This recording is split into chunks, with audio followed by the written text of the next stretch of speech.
Good. I'll open it up to questions. Anything on the film that changed your perspective one way or another from post-game? No, I just feel like, I don't feel like the execution was as good as it needed to be. And I felt like there were some opportunities offensively to make some plays that we didn't capitalize on. And so, we've got to capitalize on the opportunities that we do have. Yeah, so the film kind of was what I thought it was going to look like. Were missed tackles in particular frustrating since that had been something? Yeah. And that's, again, it's something that we continue to work on, but look, some of it is technique fundamentals. Some of it is, there's a time and a place to take a shot, and there's a time and a place to make sure you're getting the guy down on the ground.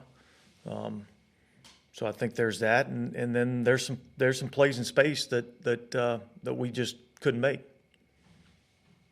Juwan said something, I'm kind of paraphrasing here, about just kind of finding the joy even in the struggle, and that's been your message, that remember it's kind of like a kid's game, and not don't put so much pressure on yourselves.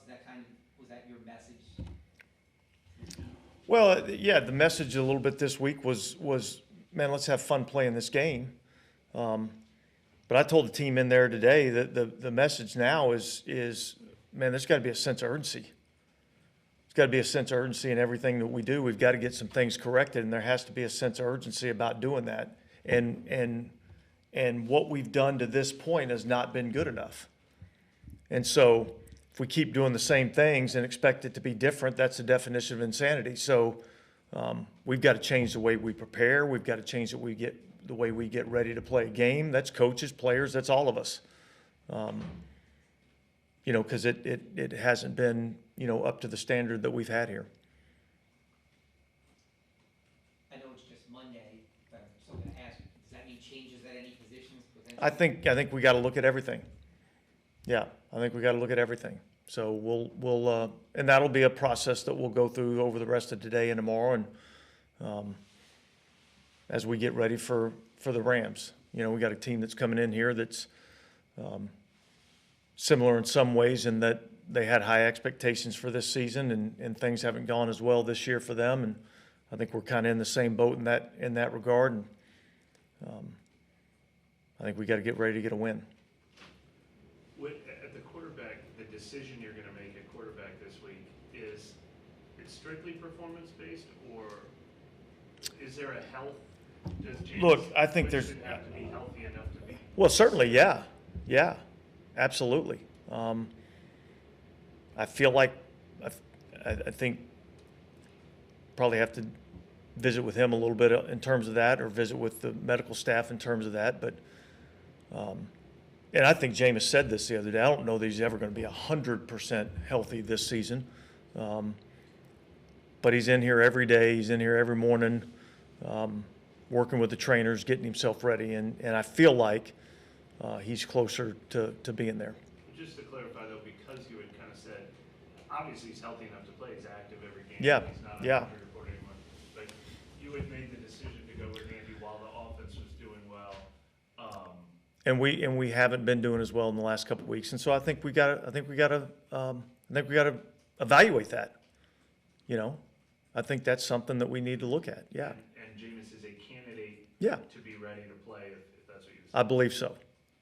How much goes in, just kind of follow that up, knowing that you have significant issues maybe on the offensive line and a player that's been injured and hasn't played in a long time? How much, do you weigh those different factors? Yeah, look, I think everything goes into the decision. I don't think any decisions are made, in a vacuum. But we've got to try to do what we feel like gives our team the best chance to win. And so that's ultimately what the decision will come down to. And just to clarify, since I was kind of talking around it, you haven't made the decision yet? No. What do you do to address the penalties? Yeah, I think look, it's fundamentals and technique in a lot of those areas. And so that has to be addressed in practice. That has to be worked in practice. And we'll work that until we can get it corrected. Penalties were there. I feel like they kind of were better for a little bit, and then all of a sudden, here we go again this week. We get, it creeps up on us. And look, the penalties, we're not able to overcome those. Like the defensive penalties, every defensive penalty, basically results in a first down. And especially the timing of those, like a lot of those penalties are, third down penalties, second and long penalties, where you're going to create some third and long situations. So, and a lot of those things came down to just some fundamentals and technique that we gotta improve on. Accountability wise, have players stepped up and held each other to that standard enough to your liking, whether it's a leader or someone I think we else? all have to do better. Okay.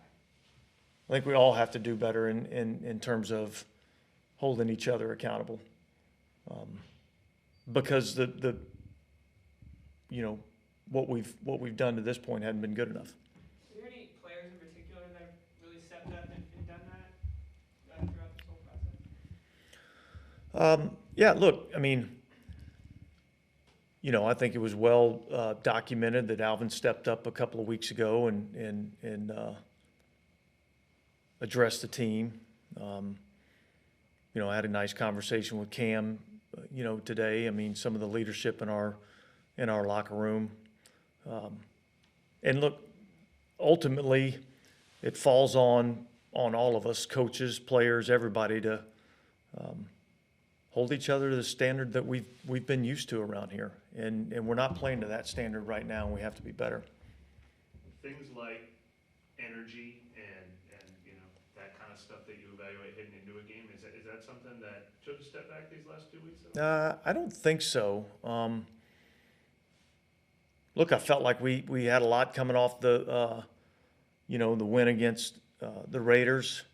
We went into the Monday night game, we didn't play as well as we are capable of playing, but I don't think that was a lack of energy issue. And really, I kind of think the same thing this week. I don't think we played as well as we, were probably capable of playing. But I don't think it's a lack of energy, no.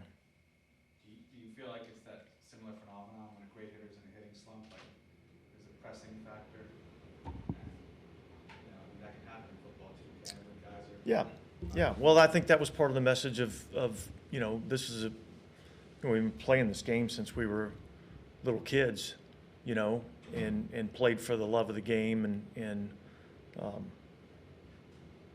so yeah, I mean, it's a tough ass business that we're in, but it's still a good game, and you want everybody to have that fine line of perspective of we have to understand the business of winning. And really, honestly, that's where the fun comes. Are you hoping to get at least one starting offensive lineman back this week, or is there some confidence in? Yeah, I don't know right now whether that's a possibility or not. We're about to talk to Caden Ellis. I don't know if that's the schedule, but did he grade out as well as he flashed, I guess? Yeah, look, I thought he did some really good things, which was nice to see. Look, I think, Caden Ellis getting an opportunity in a starting role. Zach Bond got his most extensive work, at linebacker. So there were some guys that I felt like, stepped up and played well and did some good things. And, hopefully we can continue to build on that. Is the pass rush, 6 sacks is usually a good day, but I don't know if that's a deceptive stat. Is the pass rush doing a little better, or? Well, 6 sacks is pretty good in a day. I mean, you're not going to sack them on every single play. I felt like there were some plays where we had the quarterback a little bit uncomfortable. I felt like there were some plays where we had some pressure. Certainly the play at the beginning of third quarter that he got out on a, man coverage call was a little frustrating. But that was, look, they, kind of got, they kind of slid a protection out and then came back on the nose and created a little bit of a seam. And he's a good athlete and got out and created a play. I think probably the disappointing thing, from a defensive perspective was there was really probably 3 drives or 3 opportunities, in the game that we had a chance to maybe pin them back down there and kind of change the field position for the offense. And we weren't able to do that, as well as we needed to. When you're evaluating the run defense this year, have you seen just as many errors at the point of attack as you have in sort of the second level and the open field missed tackles, or has that been added to more of the issues? Well, yeah, I think there's some of that.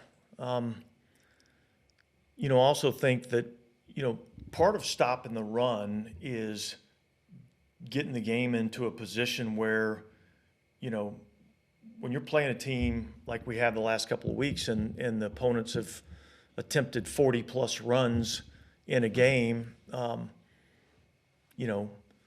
because the run game is really kind of a compilation of, run it, and then eventually you pop one, and so you look at the games where we haven't, for the most part, done a great job of stopping the run. A lot of those times have been, when teams have been able to continually to try to pound the ball. So,